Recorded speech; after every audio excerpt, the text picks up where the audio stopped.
Hello friends, this is Sanjay Yadav. Welcome on our YouTube channel, The Genius Foundation. Friends, हम इस lecture में discuss करने जा रहे हैं एक इम्पोर्टेंट टॉपिक फिजिकल केमिस्ट्री की गैसेस स्टेट की काइनेटिक थ्योरी ऑफ गैसेस। ठीक है, इसमें हम वंडर वाल्स इक्वेशन का डेरिवेशन देखेंगे और कुछ आइडियल गैस और रियल गैस के कॉन्सेप्ट को समझेंगे।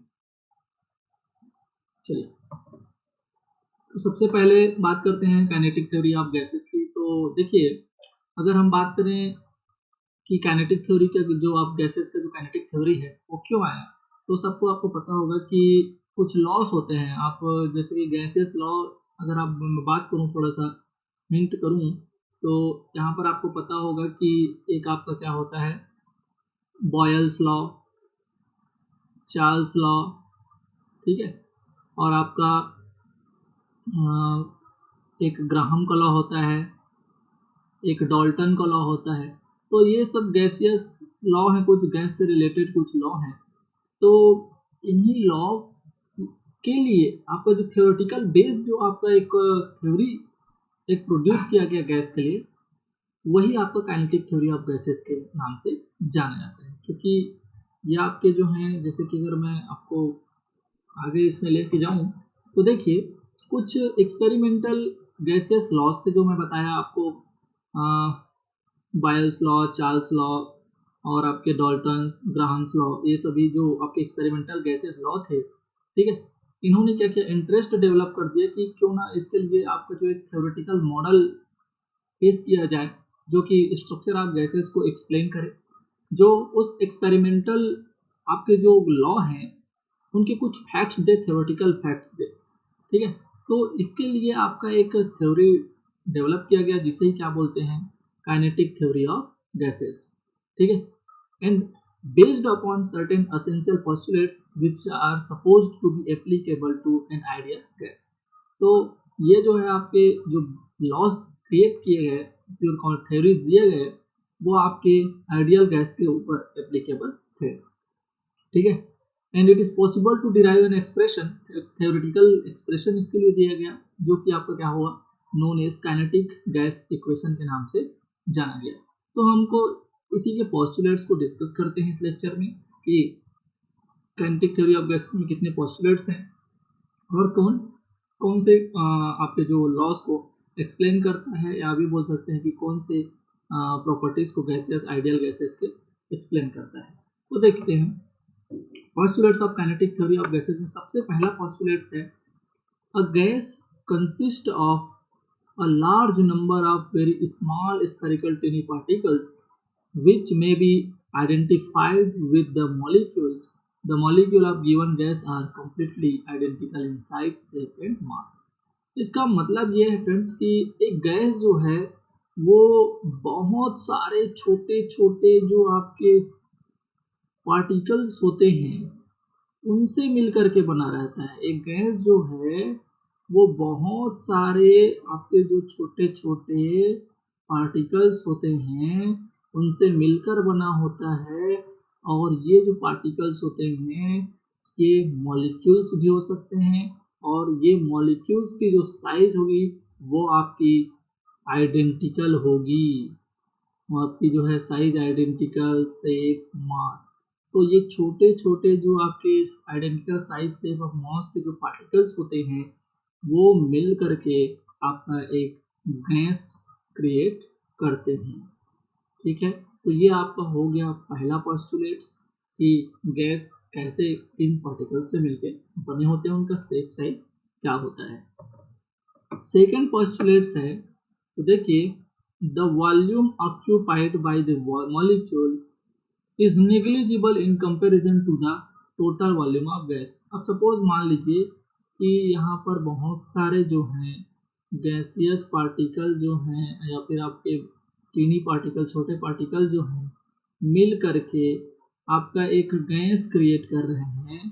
तो बताओ भाई कि यहाँ पर ये जो, अगर मैं बोलूँ कि इस गैस का वॉल्यूम जो है उसका वॉल्यूम का कंपेयर करूं अगर मैं इस छोटे से मॉलिक्यूल के वॉल्यूम के ऊपर, तो बताओ इतने बड़े के रेस्पेक्ट में ये कितना छोटा वॉल्यूम रखेगा ये मॉलिक्यूल। तो ये जो आपके मॉलिक्यूल होते हैं जिनके जो आपके एक वॉल्यूम रखेगा, वो जो मॉलिक्यूल का वॉल्यूम है वो इस गैस के वॉल्यूम की तुलना में वो निग्लिजिबल है। वहाँ पर उस वॉल्यूम को आप निगलेक्ट भी कर सकते हैं। क्लियर? काफ़ी ज़्यादा देखिए गैस का वॉल्यूम बहुत बड़ा है और वो जो गैस है छोटे छोटे टीनी पार्टिकल्स से बने हुए हैं और उन टीनी पार्टिकल्स के जो आपके वॉल्यूम है वो बहुत ही कम है इस पूरे गैस के रेस्पेक्ट में। ठीक है, तो ये है आपका सेकेंड पोस्टुलेट्स। थर्ड है, तो थर्ड देखिए, थर्ड पोस्टुलेट्स क्या बोलता है, The molecules are in rapid motion, which is completely random.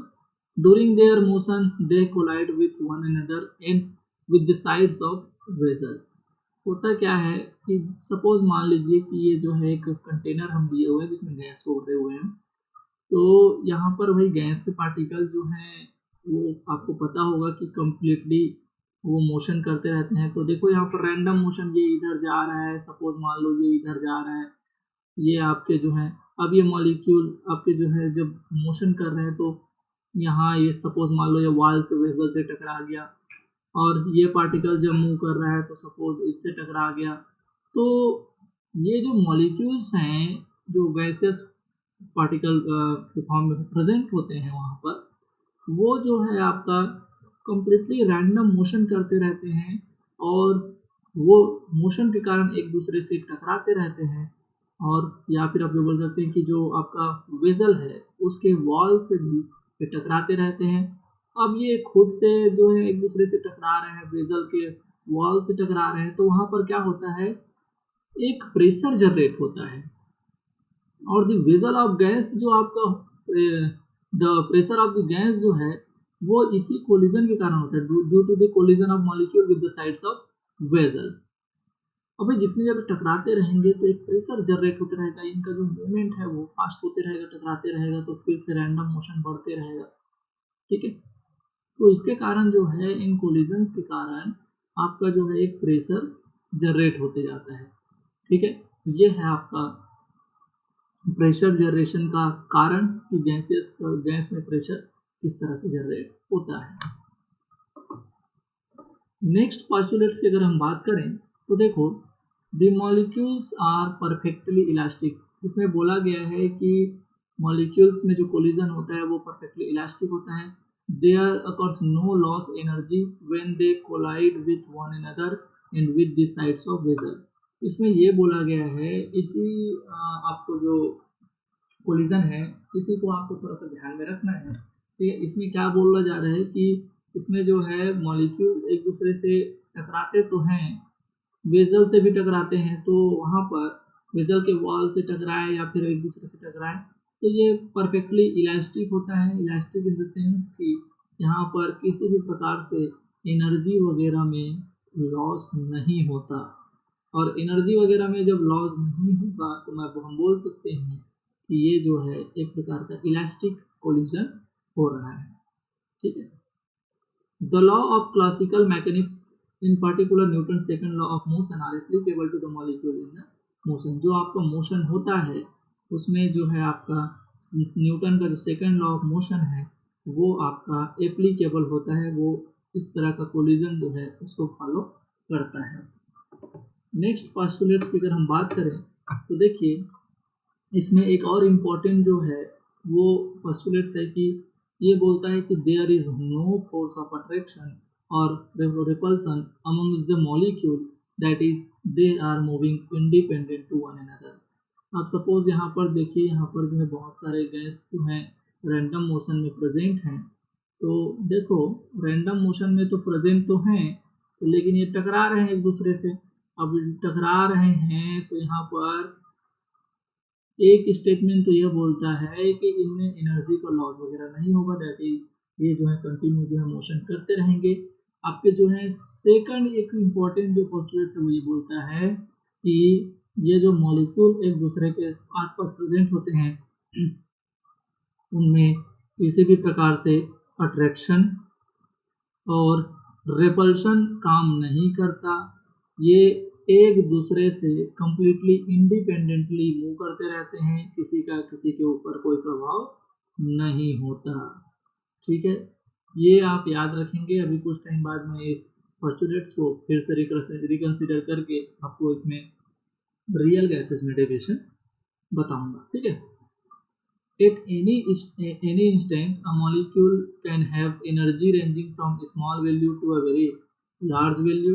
ठीक है, कभी कभी जो है कोई मॉलिक्यूल हाई कोलिजन के कारण जो है आपका मोशन बढ़ जाएगा, मतलब उसका जो एनर्जी का भी आप बोल सकते हैं कि काइनेटिक एनर्जी बोल लीजिए, तो वो जो है आपकी बढ़ जाएगी। कभी कभी जो है वो आपका कोलिजन कम करेगा, तो वहाँ पर उन पार्टिकल्स के लिए जो काइनेटिक एनर्जी होगी वो कम होगी।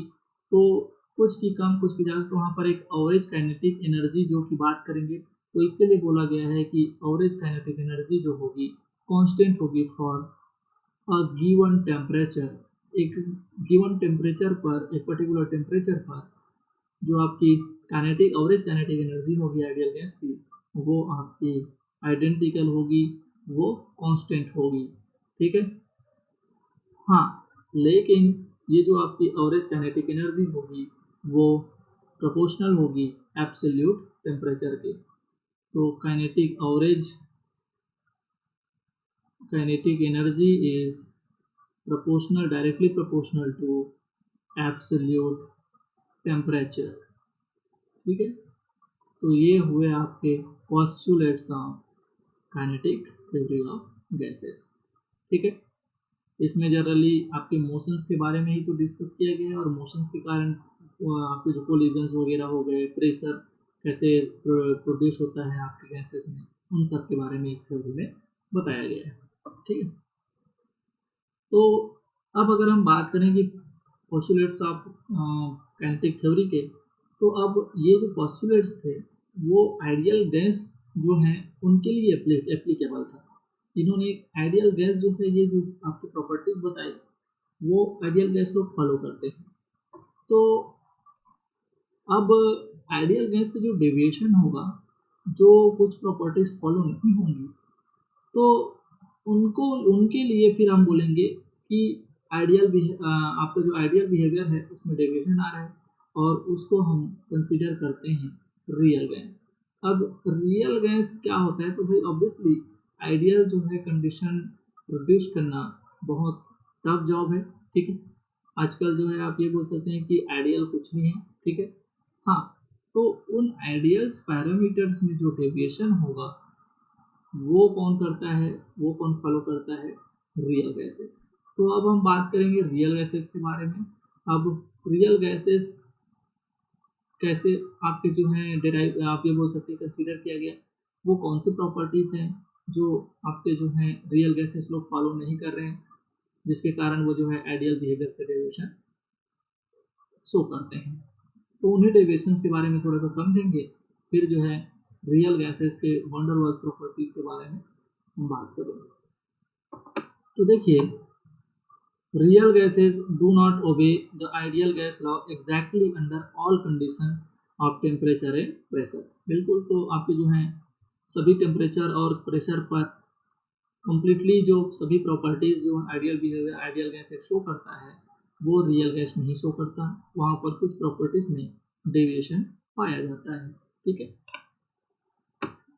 देखिए आप सबको पता है कि द आइडियल गैस जो है वो डिराइव किया गया, the ideal gas law can be derived from the kinetic theory of gases which is based on following two important assumption.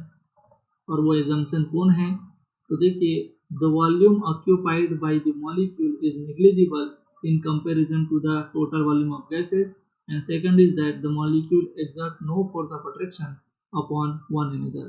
तो यहाँ पर एक वॉल्यूम टर्म है और एक attraction of force of attraction term है। तो इनमें जो है आपके काइनेटिक थ्योरी में अगर आप देखे होंगे तो ये दोनों पोस्टुलेट्स हैं। ठीक है, और ये दोनों पोस्टुलेट्स हैं, इन्हीं में डेविएशन मिल गया जब सर्टेन टेम्परेचर प्रेशर में चेंजेस किया गया, दैट इज आइडियल बिहेवियर में थोड़ा सा भी अगर हम चेंजेस करते हैं, आइडियल कंडीशन में थोड़ा सा भी हम चेंजेस करते हैं, तो वहाँ पर इन प्रॉपर्टीज में डेविएशन पाया गया, और यही रिस्पॉन्सिबल हुए आइडियल बिहेवियर से डेविएशन के, और ये जो है आपका रियल गैसेस के लिए फिर एप्लीकेबल होता है। यही जो आपके पोस्टुलेट्स हैं वो रियल गैस के लिए रिस्पॉन्सिबल होते हैं कि एक्चुअल में ये आइडियल ना होकर के रियल बिहेवियर शो कर रहे हैं। तो इन्हीं पोस्टुलेट्स को थोड़ा सा हमको डिस्कस करना है कि इनमें किस तरह से फिर करेक्शन किया गया आइडियल इक्वेशन में, आइडियल बिहेवियर में। तो रियल गैस के लिए फिर कौन से पोस्टुलेट्स दिए गए, रियल गैस के लिए कौन सा इक्वेशन दिया गया। तो देखिए, it is because neither these assumptions can be regarded as applicable to real gas that the latter shows departure from the ideal behavior। तो यहाँ पर ये एप्लीकेबल नहीं थे रियल गैस के लिए, ये जो प्रॉपर्टीज है, ये जो पोस्टुलेट्स हैं वो फॉलो नहीं हो रहे थे रियल गैस के लिए। तो देखते हैं इनमें किस तरह से करेक्शन किया गया, ठीक है, और उन करेक्शन से क्या मॉडिफिकेशन इंट्रोड्यूशन में आता है। तो सबसे पहले तो जो मॉलिक्यूल वाला जो आपका एक मॉलिकुलर वॉल्यूम का जो एक पोस्टुलेट्स है उसमें किस तरह से करेक्शन किया गया, उसके एविडेंस क्या है उसको थोड़ा सा डिस्कस करते हैं। वहाँ पर ये बोला गया है कि आपका जो एक पार्टिकल है, छोटा सा गैसियस टिनी पार्टिकल है, उसका जो वॉल्यूम है निग्लिजिबल होता है as compare to volume of gases. तो इसके लिए देखिए, the molecule of gas however do occupy a certain volume, as can be seen from the fact that gases can be liquefied and solidified at low temperature and high pressure. On decreasing the temperature of gases, the thermal energy of molecule is decreased, and the effect of applying high pressure is to bring the molecule closer to one another, thereby increasing the force of attraction amongst them. Both these factors favors liquefaction and solidification। ठीक है, तो इससे पहले मैं आपको थोड़ा सा molecular force of attraction के बारे में बात कर लेता हूँ। ठीक है, तो देखिए हाँ, कि आप सबको पता होगा कि ये जो आपका गैसियस गैस है उसमें अगर आप हाई प्रेशर करते हैं, सपोज मान लो कि ये आपके गैसियस मॉलिक्यूल है, अब इसमें आप क्या कर रहे हैं, प्रेशर बढ़ा रहे हैं। प्रेशर बढ़ाना मतलब इसको जो है आप मॉलिक्यूल को क्लोज कर रहे हैं। तो यहाँ पर जब मॉलिक्यूल को क्लोज कर रहे हैं तो यहाँ पर सपोज मान लो कि टेम्परेचर भी अगर आप कम कर दें, तो टेम्परेचर कम करना भी क्या होता है कि वहाँ पर उसकी थर्मल एनर्जी को आप डिक्रीज कर दें, तो उस कंडीशन में मॉलिक्यूल्स क्लोज टू क्लोज आएंगे। तो वहाँ पर इसके कारण जो है गैस जो है लिक्विड में कन्वर्ट हो जाएंगे, और अगर आप प्रेशर बढ़ाते हैं तो लिक्विड जो है सॉलिडिफाई में कन्वर्ट हो जाएंगे। तो ये जो है आपका एविडेंस दे रहा है कि भाई यहाँ पर मॉलिक्यूलर वॉल्यूम जो है आपका उसमें करेक्शन की जरूरत है। ठीक है, हाँ, अब बात करते हैं एविडेंस फॉर मॉलिक्यूलर अट्रैक्शन। तो मॉलिक्यूलर अट्रैक्शन के लिए क्या एविडेंस मिला कि इसमें भी करेक्शन चाहिए। ठीक है, तो ध्यान देना, the molecules in gases also have weak force of attraction. एक पोस्टुलेट्स क्या बोलता था कि भाई there is no any attraction and repulsion between two molecules of ideal gases, लेकिन ये जो है आपका फैक्ट एग्जैक्ट नहीं होता रियल गैसेस के लिए। The molecule in gases also have weak force of attraction called van der Waals attraction। ठीक है, amongst themselves is otherwise the gas could never be liquefied and solidified। यहाँ पर जो है आपका अगर उनमें कोई फोर्स ऑफ अट्रैक्शन नहीं होता तो उसको लिक्विफाइड और सॉलिडिफाइड करना इतना आसान नहीं होता। ठीक है, इसलिए this is also supported by the fact that when a compressed gas is passed through a porous plug of silk or cotton in adiabatic condition, the emerging gas is found to be cooler than the entering gas, provided the temperature of gas is less than its inversion temperature। तो आप एक joule Thompson effect पढ़ते होंगे कि joule Thompson effect में भाई एक जो है आपका पोरस प्लग रहता है, पोरस प्लग रहता है, तो यहाँ से हाई प्रेशर से आप जो है गैस को क्या करते हैं, एक कॉटन प्लग से अगर आप वहाँ पर पास कराते हैं लो प्रेशर में, तो वहाँ पर जो है एनर्जी जो है उसकी डिक्रीज हो जाती है। एक प्रकार का जब हम थर्मोडायनेमिक्स में पढ़ते हैं जूल थॉम्सन इफेक्ट, तो वहाँ पर ये एक एडियाबेटिक कंडीशन में जब इस तरह का आपका सिस्टम क्रिएट किया जाता है तो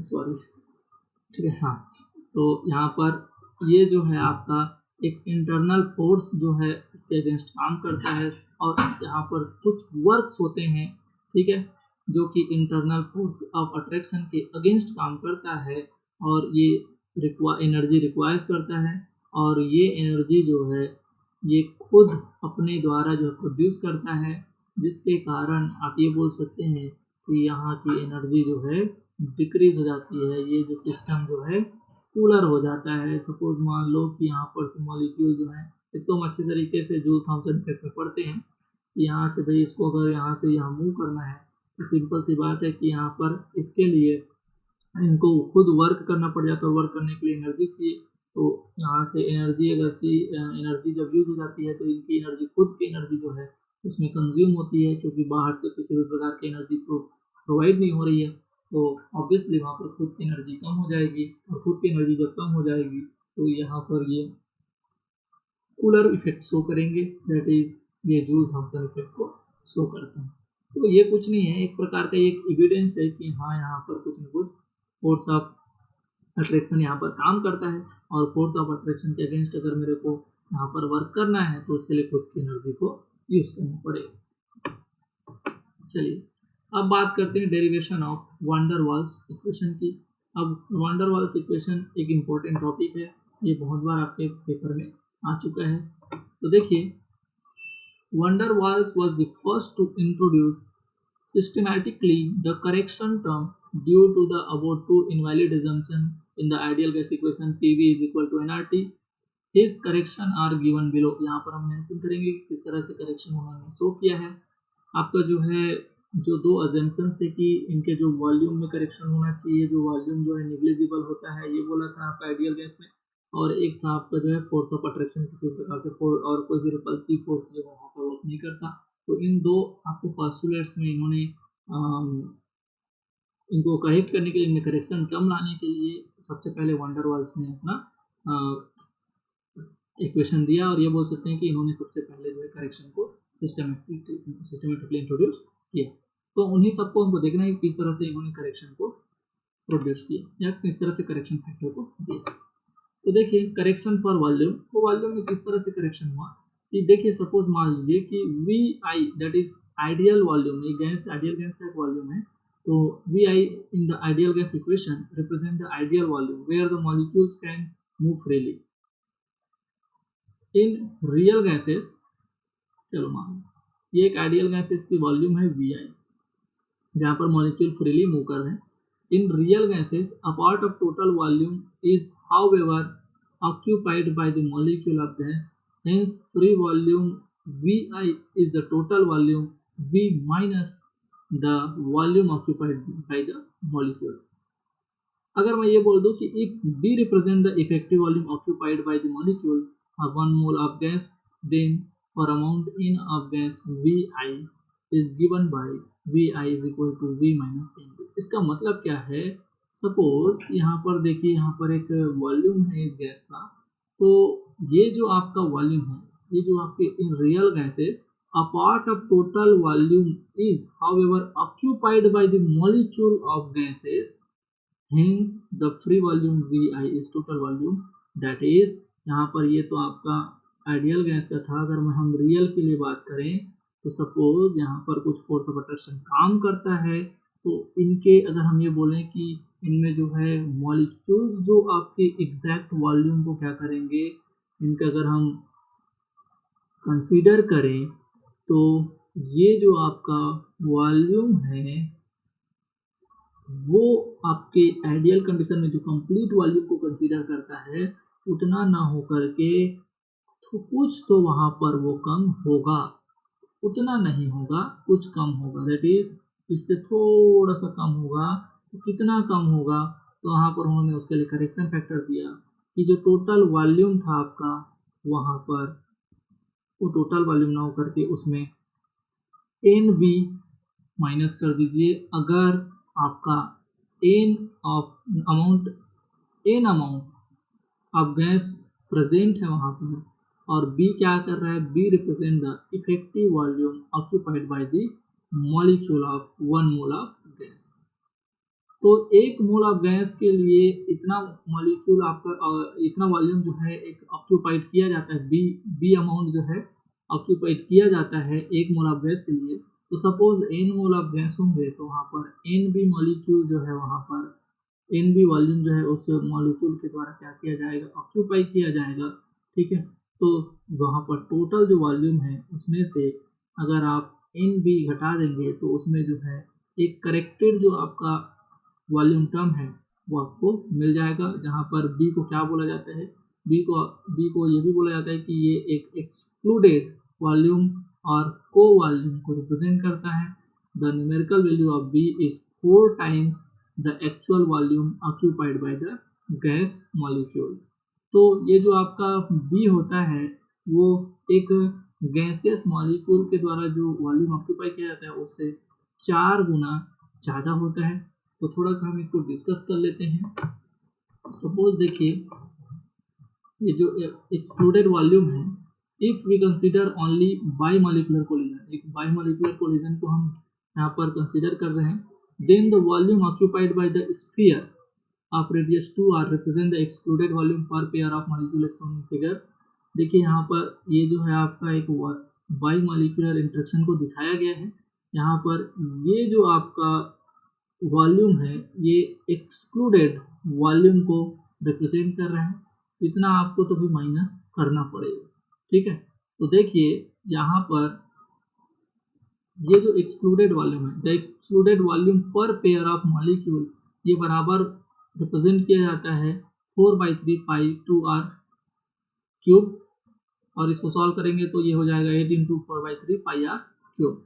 तो देखिए अगर हम पर मॉलिक्यूल एक्सक्लूडेड वॉल्यूम को अगर हम रिप्रेजेंट करें तो ये जो होता है, ये तो आपका 2 के लिए था, तो पर मॉलिक्यूल आप डिवाइड कर दीजिए इसको 2 से, तो आपका जो है ये निकल के आ जाएगा 4 इंटू 4/3 पाई आर क्यूब, और ये जो 4/3 पाई आर क्यूब जो होता है वॉल्यूम ऑक्यूपाइड बाय मॉलिक्यूल होता है। तो एक मॉलिक्यूल के द्वारा इतना ऑक्यूपाइड मॉलिक्यूल आपका जो है वॉल्यूम ऑक्यूपाइड कर रहा है, और सामने में क्या है 4, इसीलिए जो पहले मैं बोला था कि एक गैसियस मॉलिक्यूल जितना वॉल्यूम ऑक्यूपाई करता है उसका 4 गुना क्या होता है, ये जो आपका एक्सक्लूडेड वॉल्यूम पर मॉलिक्यूल जो कि आपका क्या होता है, बी होता है, ये ऑक्यूपाई करता है। ठीक है, तो बी को आपका जो है since b represent excluded volume per mole of gas, it obvious that b is equal to N A, और यहाँ पर ऑब्वियसली आपके जो पर मोल की अगर आप बात करेंगे तो वहाँ पर एवोगैड्रो संख्या से उसको मल्टीप्लाई कर दीजिए, तो उसके लिए आपको एक्सक्लूडेड वॉल्यूम भी मिल जाएगा। ठीक है, तो ये है आपका एक्सप्रेशन ऑफ एक्सक्लूडेड वॉल्यूम। तो ये अभी हम बात कर रहे थे कि वॉल्यूम में करेक्शन टर्म क्या है। तो देखिए यहाँ पर V I is equal to क्या हो गया, वी माइनस एन बी, याद रखेंगे भाई। ठीक है, तो वॉल्यूम के जगह में हम वी आई या फिर कंप्लीट आइडियल वॉल्यूम ना लेकर के उसको क्या कंसीडर कर सकते हैं, total volume minus excluded volume. ठीक है, अब वहाँ पर एन मोल्स ऑफ गैसेस के लिए एन माइनस एन बी। तो आगे बढ़ते हैं और यहाँ पर देखते हैं correction in force of attraction. Force of attraction भी तो पाया जाता है ना भाई, इसीलिए तो इसको सॉलिडिफाई लिक्विफाई ये सब किया जाता है, और इन्हीं फोर्स ऑफ अट्रैक्शन के कारण तो वॉल्यूम टर्म में भी तो आपका जो है कहीं ना कहीं चीज़ें हुआ, क्योंकि यहाँ पर भी आपका जो है निग्लिजिबल नहीं मान सकते आप वॉल्यूम को। ठीक है, उन्हीं वॉल्यूम को अगर हम कंसीडर कर दें तो वो जो है आपके एक्सक्लूडेड वॉल्यूम के टर्म में कंसीडर कर दें तो उतना वॉल्यूम आपको माइनस करना पड़ जाएगा। तो देखिए फोर्स ऑफ अट्रैक्शन के लिए क्या होता है कि अगर एक मॉलिक्यूल है, ठीक है, देखिए एक ए है और एक बी है, तो सपोज एक मॉलिक्यूल ए है, in the bulk of vessel as shown figure, the molecule is surrounded by other molecules in symmetrical manner, with the result this molecule on the wall experience no net of force of attraction। Simple सी बात है कि यहाँ पर देखिए ये जो आपका सेंटर का मॉलिक्यूल है वो चारों तरफ से जो है सिमेट्रिकल मैनर में और भी आपके जो मॉलिक्यूल है उससे घिरा हुआ है। तो चाहे वो रिपल्सिव फोर्स है या आपका जो फोर्स ऑफ अट्रैक्शन हो, तो देखो सभी तरफ जो है बराबर अमाउंट में हो रहा है, तो बराबर अमाउंट में तो अल्टीमेटली हम ये देखें तो यहाँ पर तो नेट जो फोर्स ऑफ अट्रैक्शन है वो तो निग्लिजिबल है। लेकिन सपोज मान लो कि यहाँ पर जो है बी है, अगर हम बी को कंसीडर करते हैं, यहाँ पर देखिए इस मॉलिक्यूल को मैं बी ले रहा हूँ, तो इस वेजल होने के कारण इधर तो कोई मॉलिक्यूल नहीं है, लेकिन इसके जो है इस तरफ जो है और मॉलिक्यूल्स हैं। तो सपोज मान लो कि यहाँ पर फोर्स ऑफ अट्रैक्शन अगर काम कर रहा है which is about to strike one of its sides, thus contributing toward the total pressure of gas। इसी के कारण जो है आपका total pressure of gas create होता है।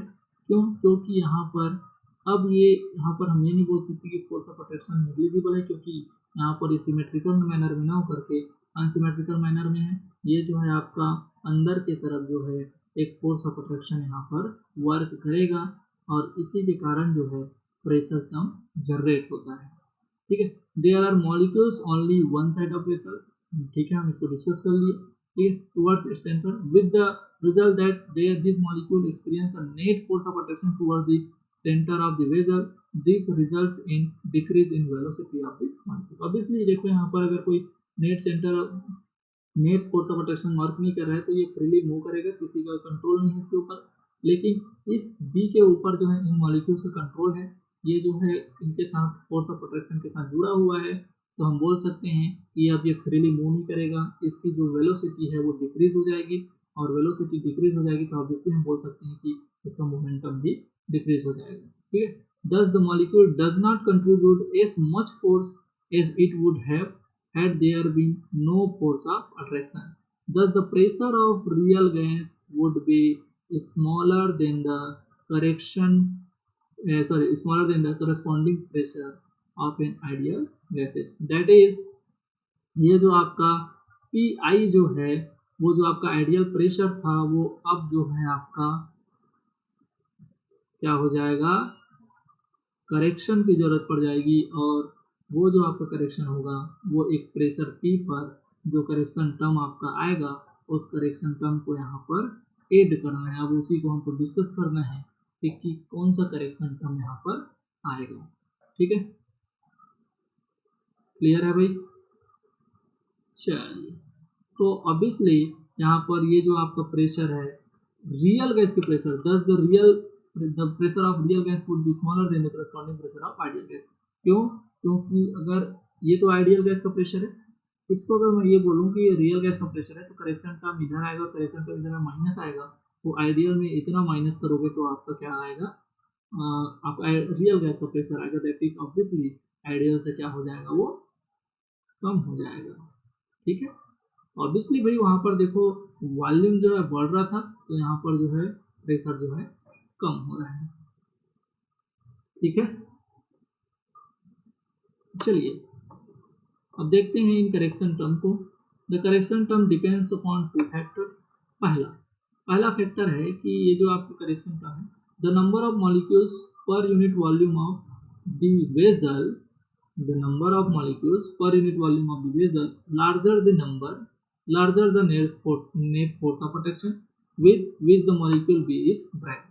ये जो आपके पर यूनिट वॉल्यूम जो है, इधर आपके जो ड्रैग इसको फोर्स ऑफ अट्रैक्शन से खींचने वालों की संख्या अगर बढ़ गई, ठीक है, this results a greater decrease in velocity. तो ऑब्वियसली भाई इसकी जो वेलोसिटी है बी की वो क्या हो जाएगी, और कम होगी।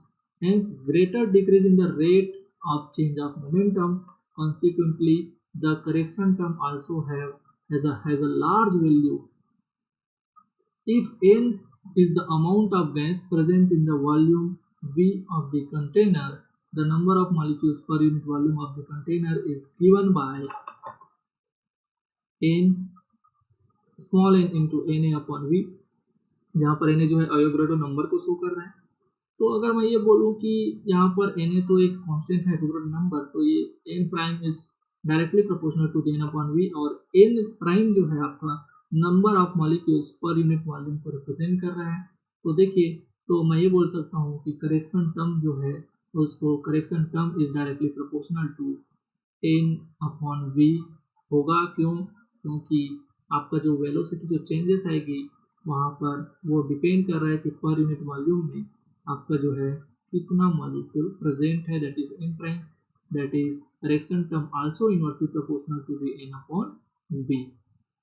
सेकंड जो फैक्ट है आपका, सेकंड जो फैक्टर है वो है आपका the number of molecule striking the side of vessel per unit time. तो ऑब्वियसली यहाँ पर जो जितने ज़्यादा नंबर ऑफ पार्टिकल्स होंगे, लार्ज आपके जो स्ट्राइक करेंगे वेसल को, तो larger this number, larger the decrease in the rate of changes of momentum, consequently the correction term also has large value. तो सेम यहाँ पर सीधा मैं यहाँ पर बात करूँगा कि the number of molecules striking the side of vessel in a unit time also depends upon the number of molecules present in the unit volume of the container। तो सेम उसी के टाइप जो है यहाँ पर यूनिट वॉल्यूम में जो है आपका जितना ज़्यादा नंबर ऑफ मॉलिक्यूल्स होगा उतना ज़्यादा यहाँ पर स्ट्राइक करेगा वो वेसल पर, ठीक है, और ऑब्वियसली वहाँ पर उतना ही ज़्यादा डिक्रीज होगा rate of change of momentum में। तो ये भी आपका सेम करेक्शन टर्म जो होगा डायरेक्टली प्रोपोर्शनल होगा n अपॉन b के। तो इसके लिए मैं ये बोल सकता हूँ कि अगर हम इसको कंबाइन कर दें, taking both these factors together we have correction term is directly proportional n upon b जो है ये जो है आपका किसके कारण आ गया, फर्स्ट फैक्टर के कारण, ठीक है, जो आपके फोर्स ऑफ अट्रैक्शन से ब्रेक कर रहे थे, और ये जो है आपका n अपॉन b जो है वो सेकंड फैक्टर जो कि आपके स्ट्राइक कर रहे थे वेसल पे उसके कारण। तो अगर मैं एक कांस्टेंट ले लूँ एक फोर्स ऑफ अट्रैक्शन वाला, तो आपका ये जो है correction term is equal to constant a से अगर मैं रिप्लेस कर देता हूँ इसको प्रोपोर्शनैलिटी कांस्टेंट लेकर के, तो वहाँ पर ये n स्क्वायर v स्क्वायर हो जाएगा, where a is the proportionality constant, n is a measure of the force of attraction between the molecule, ठीक है। तो a जो है आपका फोर्स ऑफ अट्रैक्शन को रिप्रेजेंट करता है और b जो है एक रिपल्सिव फोर्स को रिप्रेजेंट करता है, जहाँ पर b के कारण जो है आपका वॉल्यूम में इंक्रीजमेंट होता है और a जो है आपका इसके कारण जो है प्रेशर में कमी आती है, ठीक है। तो देखिए यहाँ पर जो आपका करेक्शन टर्म था उस करेक्शन टर्म को हम यहाँ पर इंक्लूड कर दें, तो ये जो है p plus A N square V square हो गया, और यहाँ पर the unit of the term A N square V square is the same as the pressure. क्योंकि भाई ऑब्वियसली ये प्रेशर है, तो भाई प्रेशर प्लस प्रेशर का ही यूनिट अगर जुड़ेगा तभी तो ये जो आपका प्रेशर आएगा। कोई दो यूनिट जो है आपके दो प्रॉपर्टीज कैसे आप उसको जोड़ेंगे, ठीक है। Thus the SI unit of A is Pascal m की पावर में 6 मोल पावर में -2। It may be expressed in kilo pascal diameter bank power में 6 एंड मोल की पावर -2। तो ये तो इसका यूनिट हो गया, ठीक है। अब देखिए आपका जो है दो टर्म्स निकल गया, एक तो आपका जो है आइडियल गैस में जो आपका VI था उसके जगह में करेक्शन फैक्टर क्या लेना है आपको V माइनस NB, और एक जो है आपका प्रेशर PI आइडियल में, इसके जगह क्या निकल गया P plus A N square V square. तो क्यों ना हम इसमें आइडियल गैस जो होता है, ideal gas that is PV is equal to nRT, और PV is equal to nRT है, तो क्यों ना हम यहाँ पर P जो है आपका ये तो यही तो था PI VI आइडियल के लिए, तो इन्हीं में तो करेक्शन हुआ, क्योंकि आपके जो है फोर्स ऑफ अट्रैक्शन और वॉल्यूम टर्म को यहाँ पर जब पोस्टुलेट्स थे उनको हम करेक्शन करते हैं तो प्रेशर और वॉल्यूम में चेंज आ गया, तो जो करेक्शन के साथ जो प्रेशर और वॉल्यूम आए हैं उसको यहाँ पर रख दीजिए, तो आपका एक जो है वंडर वाल्व जो है इक्वेशन ऑफ स्टेट आपको मिल जाएगा। तो देखिए यहाँ पर अगर मैं एक आइडियल गैस का जो इक्वेशन है P I V I is equal to nRT, तो वहाँ पर मैं पी आई बराबर क्या निकाला हूँ कि P plus N A N square upon V square, ये था आपका प्रेशर में करेक्शन, और वॉल्यूम में वी आई बराबर क्या था वी आई वॉल्यूम में correction V minus N B, और ये आपका क्या हो जाएगा nRT। तो यही जो आपका इक्वेशन है वो आपका एप्लीकेबल है रियल गैस के लिए, और इसे हम वांडर वाल्स इक्वेशन के नाम से जानते हैं। क्लियर है। तो ये हो गए आपके दो important correction in postulates of ideal gas equation, क्या बोलते हैं उसको, काइनेटिक थ्योरी ऑफ गैसेस, और उसमें जो आपके करेक्शन से रियल गैसेस के लिए एक इक्वेशन ऑफ स्टेट जो है प्रोड्यूस हो जाता है। तो ऊपर वाला जो है आइडियल गैस के लिए एप्लीकेबल है, लेकिन वंडर वाल जो होता है वो रियल गैस के लिए एप्लीकेबल होता है। क्लियर है भाई। सो फ्रेंड्स, ये थे आपके काइनेटिक थ्योरी ऑफ गैसेस और उनमें करेक्शन से आपका रियल गैसेस के लिए इक्वेशन ऑफ स्टेट का, that is van der Waals equation का डेरिवेशन। आई होप कि आपको वीडियो पसंद आया होगा। वीडियो को लाइक कीजिए, ज़्यादा से ज़्यादा शेयर कीजिए। चैनल को अभी तक सब्सक्राइब नहीं किया तो जल्दी से चैनल को सब्सक्राइब कर लीजिए। Thanks for watching.